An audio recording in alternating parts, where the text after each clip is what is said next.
questions now or later on as needed. I do have some boards to put up as well if need be. Okay, thank you. Do you have any questions from the commission? Sam? Yes, Mr. Sable, we have two sort of areas of concern and questioning. One of them more of an engineering architectural nature, which, not being in the profession, I'm going to yield to my colleague, Mr. Cady, to address. And then I would like to address some of the more issues relating to the comprehensive plan and its consistency and so forth. Okay. I guess first, have you had an opportunity to meet with or talk with the city engineer, Cindy? We haven't yet. Okay. I want to go over just a couple of questions that I have, and I did have an opportunity to talk to Cindy and get to hear from her about the development, and then also just some questions I had as well. On Oak Street in particular, the right-of-way says it's 31 feet right now, which does not meet local roadway standards for right-of-way, so that would have to be expanded. Is that acceptable from your perspective? Or are you guys willing to accommodate an expanded right-of-way on Oak Street? So our proposal at this point in time does include expanding Oak Street at the beginning of the development. The existing street is 13 to 15 feet wide, which barely accommodates a driveway for a residential garage. So we are planning to widen Oak Street at minimum to that point of our development. Ongoing consideration of widening it any further are definitely something that's on the table for us as we get into the rest of the development process. So there's been other ideas that we've considered doing to try to make sure that we have free-flowing traffic in and out of the development. But we are planning to widen the street significantly, as well as add a couple of off-street parking places, as you'll see in our parking plan. So some of the parking and some of the sidewalk and the entries into the building appears to be located within the public right-of-way. Will that be maintained, privately maintained, or will that be maintained by the city? If they're in the city right-of-way, I don't know, that's something to be discussed in the future. Typically, is it may be maintained by the owners. I know I live in the Oasis. We have sidewalks that are in the right-of-way. We're required to maintain those sidewalks.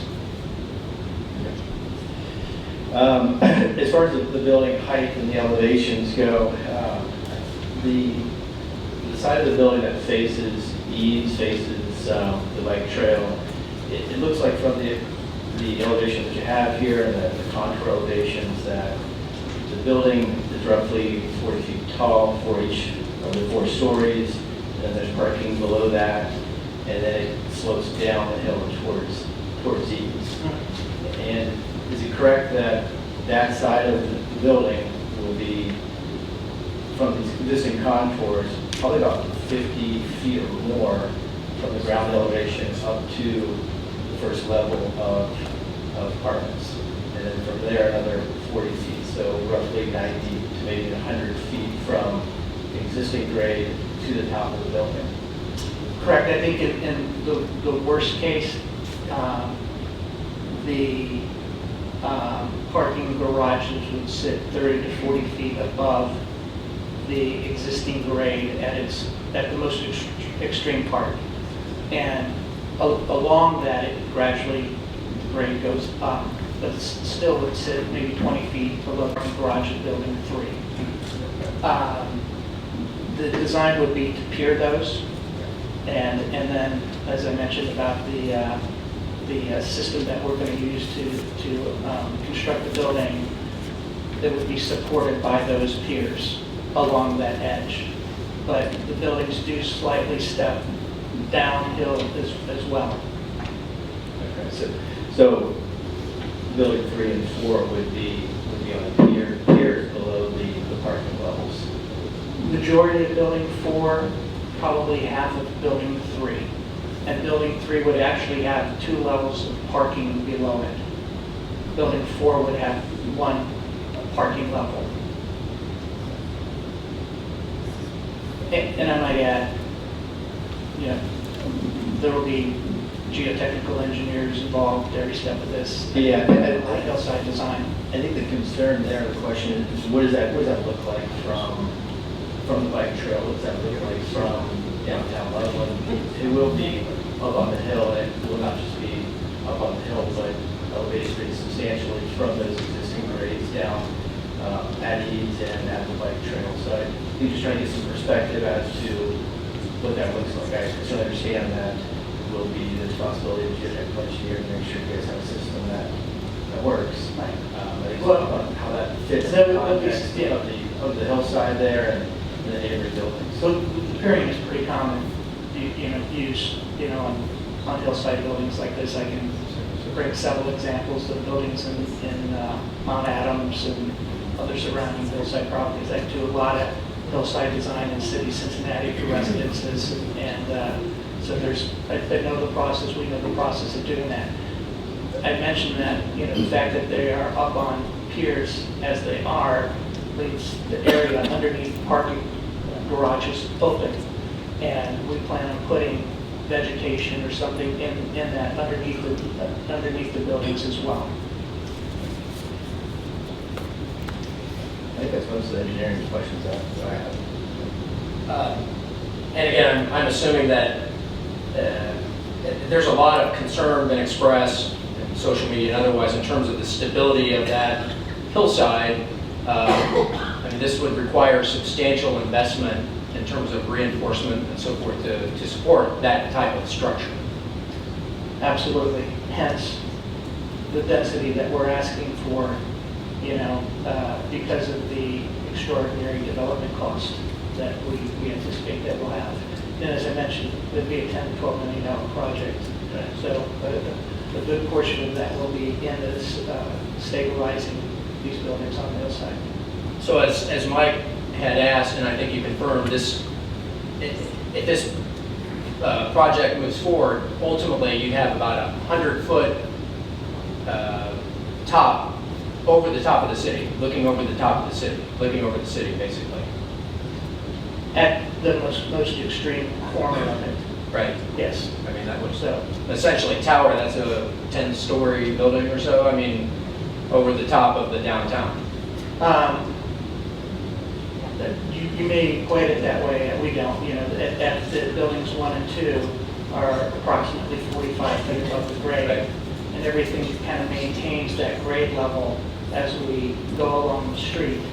So if we lowered the building anymore, we would be unable to provide the parking that we're parking because it would be too severe of a slope to have the parking underneath the building.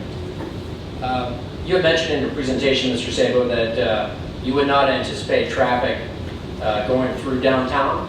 How else would it get out to wherever? I would anticipate most of the traffic of the coming and goings of people, during work hours and business hours, heading out to, it's unlikely that someone would go through downtown to get out to 275.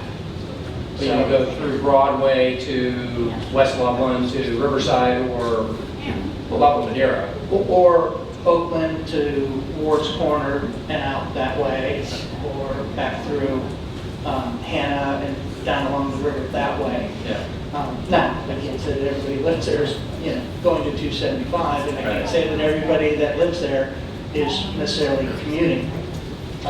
There's people that are going to be working from home, there are people that may have businesses, as many people do in walkable communities, want to have businesses, in that area. I wish there were more opportunities for businesses, small businesses like myself, to locate in areas like that. I started my business in a 12 by 12 room that I leased from Ken Marcotte. And as I grew, I moved into a couple of locations, and the property that I own, where my office building is on Ward's Corner, I had that rezoned as well, because it just wasn't the area. We've tried to get another parcel rezoned next to us in Miami Township and failed to do so. And we had, more than a sufficient number of people that were willing to occupy that office building. that need spaces. We're developing a lot of subdivisions. We're developing a lot of restaurants. But what we're not developing is places for small businesses as well. And I hope, that's what's so enlightening and nice about the comprehensive plan, that it does go through it. And it cites providing spaces for local businesses as well. Right. But this project doesn't accommodate local businesses. It accommodates 64 units of residents. Correct. Right. Okay.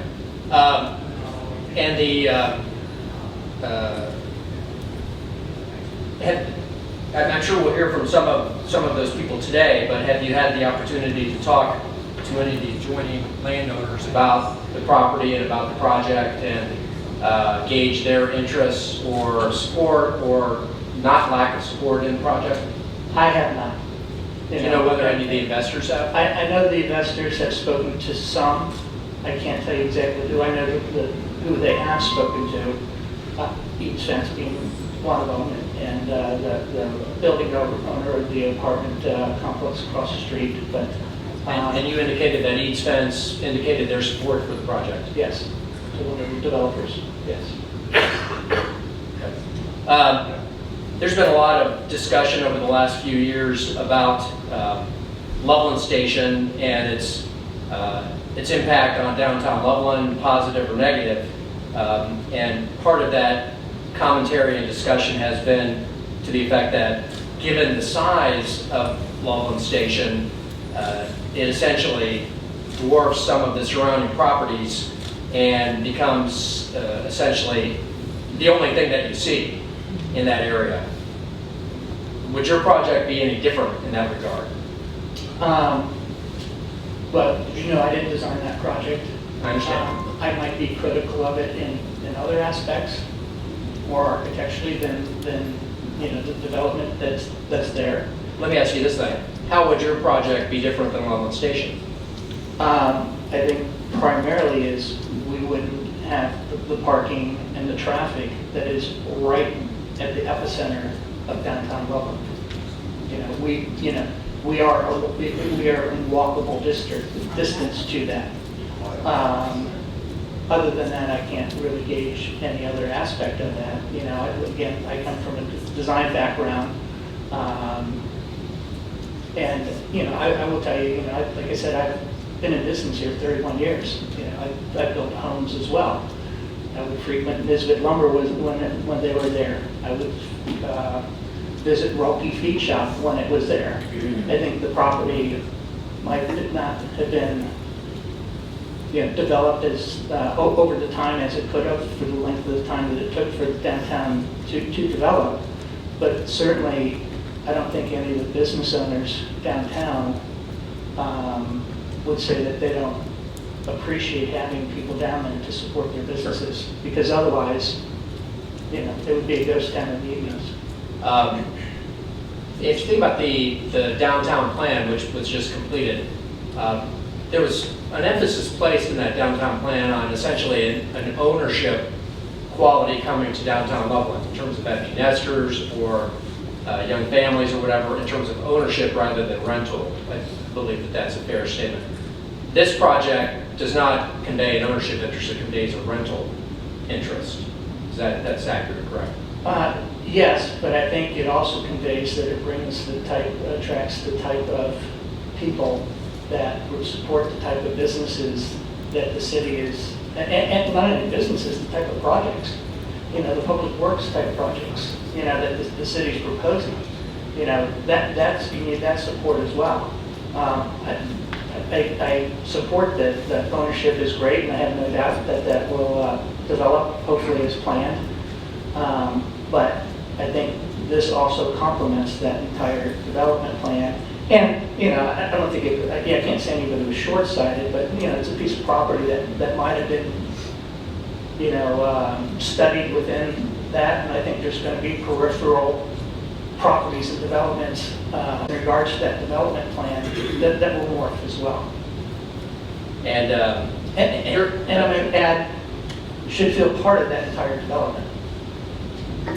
And your position is that the project as presented would be consistent with the character of the historic downtown Loveland district? I don't know that I can quantify that yet.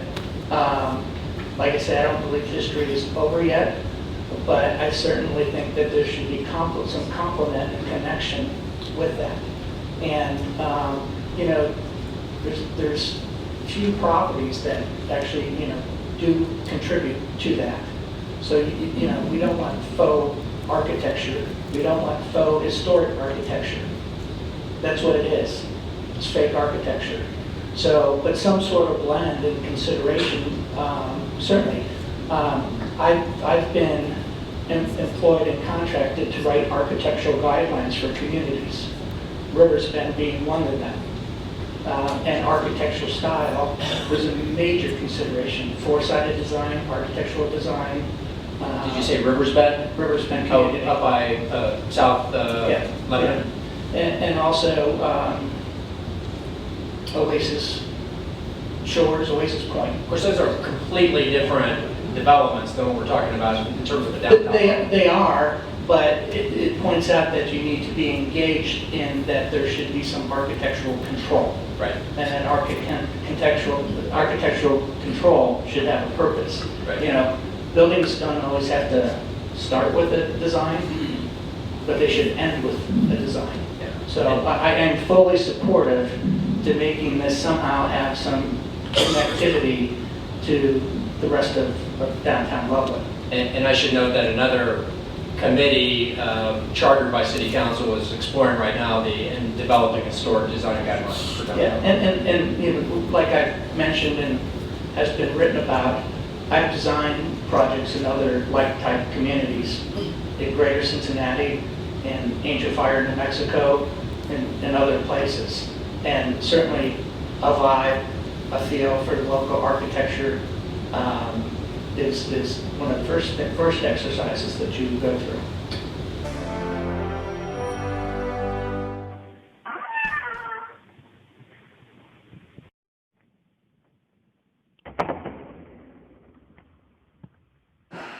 Now we're cooking with gas. Yeah, we are.